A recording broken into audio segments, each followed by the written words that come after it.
हाकिम इहो ॿुधाइजो छा सरकारी मर्कज़ हींअर क़ाइमु कया विया आहिनि, छा माण्हू उन तरफ़ कणिक खपाइण अचनि पिया? जी बिल्कुल कंबर शहजादकोट ज़िले में जेकी आहे उहा कणिक जी जेकी सरकारी सतह ते जेकी ख़रीदारी मुकम्मल तौर ते जेकी आहे उहा शुरू न थी सघी आहे। ज़िले हेड कंबर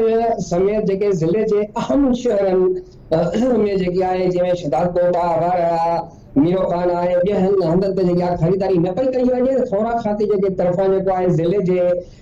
7 तालुकनि में जेकी सरकारी मर्कज़ जेके जोड़ण जूं तयारियूं हलंदड़ आहिनि, हिन वक़्त ताईं जेको आहे सिर्फ़ मीरो खान सिजावल जोड़ण जो ऐं तालुके में जेको आहे अंजाम नसीराबाद आहे उन में ॿुधाइजो वञे त ख़रीदारी जेकी आहे उहा जारी आहे ऐं थोरा खाते तरफ़ां जेको आहे ज़िले अंदर जेको आहे त 66,700 मेट्रिक टन जेके कणिक जी जेकी ख़रीदारी जो टारगेट मुक़ररु कयो वियो हुयो, जंहिंमें हारी आवाज़दार जेके कार्ड रखंदड़ आवाज़दारनि खां जेका कणिक जी ख़रीदारी करण हुई ऐं हिते इंतज़ाम अणपूरा हुजण करे जेको अञा ताईं उहा ख़रीदारीअ में जेको वाज़े अॻुभराई न थी सघी आहे। ॿुधाइजो वञे त हींअर जेकी मार्केट में कणिक जो जेको अघु आहे उहो 3250 रुपया थियण करे जेको आहे सरकारी अघु जेको आहे उहो 3500 रुपयनि में जेको